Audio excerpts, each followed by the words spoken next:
8.4, it was given in a parallelogram opposite angles are equal. Means given was parallelogram, to prove was opposite angles to be equal. This theorem 8.5 is converse of 8.4. Converse means just opposite. Whatever given in the previous theorem, you have to prove that one. And whatever was to be proven in the previous one is given here. Means it is given to you in this theorem if in a quadrilateral. Here it is not given to you to be a parallelogram. You have to prove it. Each pair of opposite angles is equal, then it is a parallelogram. The previous parallelogram was given, you are proving angles to be same. Here angles are equal given opposite, and you have to prove it to be a parallelogram. Let me go through the different steps, and let us see what criteria we have to use. First, draw the figure and name it, to write down the given data with the concrete names A, B, C, D. To make it more prominent, children, I am just marking the angles in a different manner so that it will be neatly seen to you that they are given equal. And this one I am just leaving blank with 2 marks. Now to make it more clear, either we have to name the angles like B, C, A, B, C, D, or like 1, 2, 3, 4, or with any other names whichever comfortable for us. Let me write down with the numbers 1, 2, 3, 4. Here, as I told you, I have marked also 1 is equal to 3, 2 is equal to 4. Now write down what is given to you. Look to the figure and note down the given data from the statement, of course.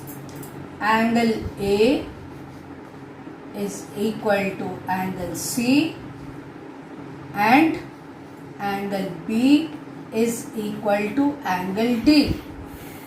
Means for convenience, in the place of A I can write 4, in the place of C I can write 2, in the place of B I can write 1, in the place of D I can write 3. Or I can use A, B, C, D even, as I have mentioned. Look into the figure, you have to follow me. Now what to prove with this much given data? To prove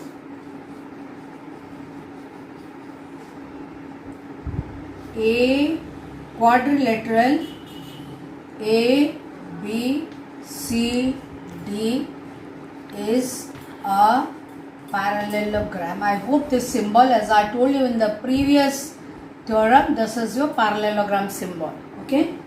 Now, next comes construction to prove if required. So, before we move to do the proof, let us see what way will we proceed. Then we will see if construction required, that step will be mentioned. If not required, directly we'll start with the proof. Now, how to prove now, children? If this is a quadrilateral given, means a figure with 4 sides. We have to prove it's a parallelogram, means either we have to prove the opposite AB parallel to CD and BC parallel to AD, and they are equal also. How to do it? What criteria will we use here? Now, do you remember the angle sum property of triangle? The 3 angles sum up to 180 degrees. Similarly, angle sum property of a quadrilateral, as we have discussed in the first video, that is introduction to the quadrilaterals. If you have remembered, if not remembered also, again I am reminding you, the angle sum property of quadrilateral says sum of 4 angles makes 360 degree. Means I can write now A plus B plus C plus D is 360 degree. using the angle sum property only we will proceed. So here no requirement of any construction. Directly we will start to prove. If we are using the angle sum property, children, how can we use the criteria to prove it to be a parallelogram? We have to see how we can prove two lines to be parallel. If you remember exam 5, resting on one line, two lines, if make 180 degree, then they are parallel. Means just I'm breaking it and showing you, if this is a line, these are two parallel lines on one side of this transversal. If these two angles make 180 degree, then these two lines are parallel to each other. Similarly, if I take these two lines and this is a line which is acting as transversal, on one side of it, these two angles, if making 180 degree, these two lines are parallel to each other.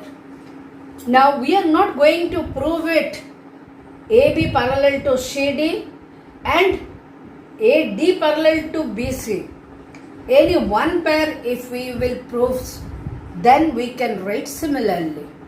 This criteria along with the angle sum property of quadrilateral, we are using the parallel line with the transversal criteria. Let us proceed now without any construction. We have to prove this now. Start the proof.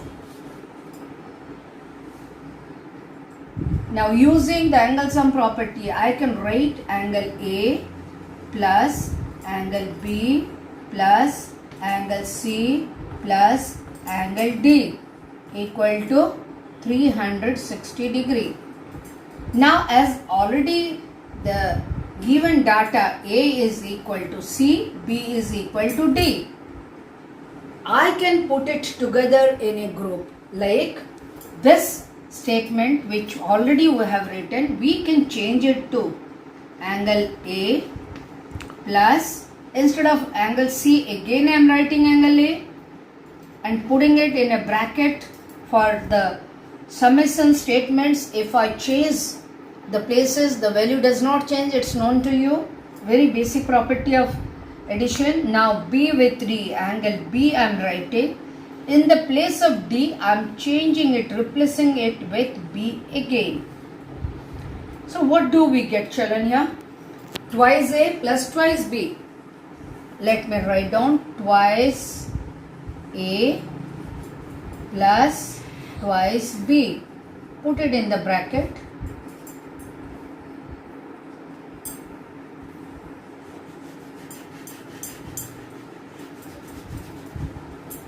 That makes 360 degree. Now if I reduce this, what do I get? Angle A plus angle B is equal to 360 degree by 2 makes 180 degree. Now looking to the criteria of parallel line standing on a transversal or any straight line, same side of two angles are making 180 degree. A and B are standing on AB, BC and AD. So AD is parallel to BC. I hope this is clear to you all. If A and B are giving us 180 degree, then on this line standing two lines BC and AD are parallel to each other, because 1 plus 4 is coming to be 180 degree. Implies that AD is parallel to BC. Similarly, we can conclude taking the other pair, angle B plus angle C. Again, if I take B and C, in the place of B I will write D, in the place of C I will write A. What am I getting? Again 180 degree. So I can write similarly here.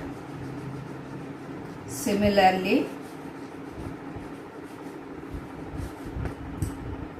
angle B plus angle C equals to 180 degree implies that B plus C, if 180 degree, this is one straight line on which these two lines are standing on one side, on the same side. We are getting 180 degree. So AB is parallel to C.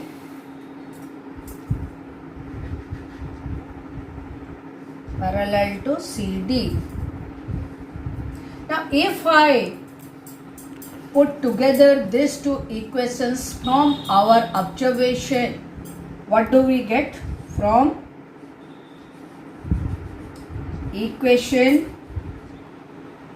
1 and 2,